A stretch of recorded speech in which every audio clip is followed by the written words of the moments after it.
What's up, everybody? We're officially halfway through Peacemaker Season 2, and I don't want to waste any time here. Let's dive into episode 204.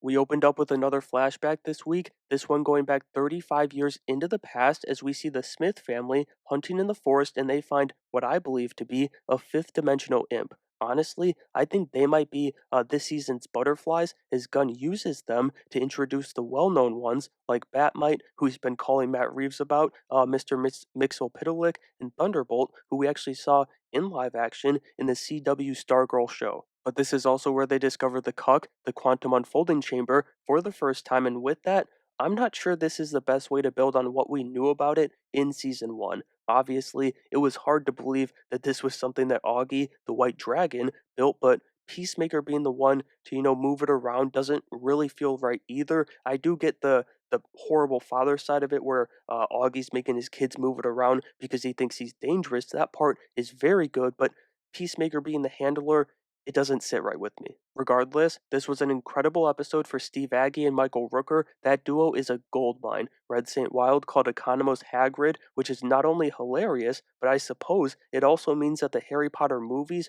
or the books are canon to the DCU for what it's worth. I'm not kidding about the Economos praise either, though. I think this was genuinely my favorite episode with the character. It was some of Gunn's best work, and I've got some bug right now, so I'm under the weather, and I thought I was going to cough up a lung with how hard I was laughing at this scene, but this episode also saw a nice upgrade. I was debating whether or not I wanted to say a major upgrade, but it was solid in season 1, so we'll go with nice upgrade. It's just better here to the action with Judo Master. That Munchkin was moving here in an epic fight with Peacemaker, but I can't go a minute without mentioning Diebeard. He stole the show in this bit of the episode, taking out St. Wild, and Michael Rooker, he deserves some praise too. It's like I said, gold mine. Then we get into the mud of the season, the better dimension. Chris finally tells Ads about the other Earth, and this was a great move by Gunn, having her be the first one to, really question it, even though she's questioning it for the wrong reasons. She's worried that Chris is just seeing ghosts again. It's just brilliant because she's, in two ways, the exact type of person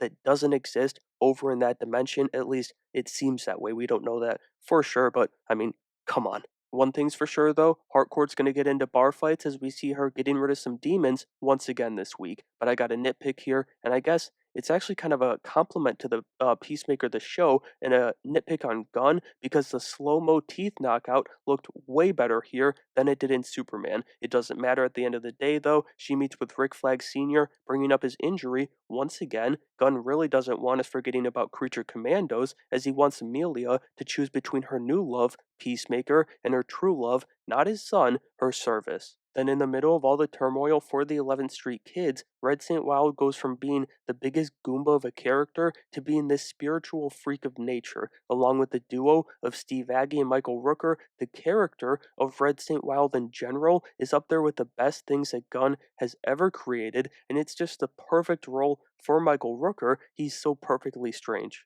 Finally, Gunn puts an incredible cap on this episode with a very subtle scene. Now, we see Chris go out to meet Harcourt in the episode 5 trailer, so he is going to get out of the car, but I still think this final shot is him pulling up to the meeting spot and seeing the agents, for one, and I actually do want to talk about this just a bit after I finish this up. I do have one more talking point, I guess, so I lied to you guys, but for one, these agents are so obviously feds, they're terrible at being undercover, it's not even funny, but he's blinded by love right now, being pulled between two worlds, so he's desperate. But I do want to talk about the Argus agents in this show, and I know Peacemaker's a comedy, and so naturally, it has a more comedic setting, but these Argus agents, they're a joke. Like, maybe it's the difference of having Amanda Waller as a boss and having Rick Flag Sr. as a boss. I would dislike them less if that's what Gunn is kind of playing on here, but it is a tough, tough world to imagine that this is the agency in charge of handling metahumans in this world. They're incompetent.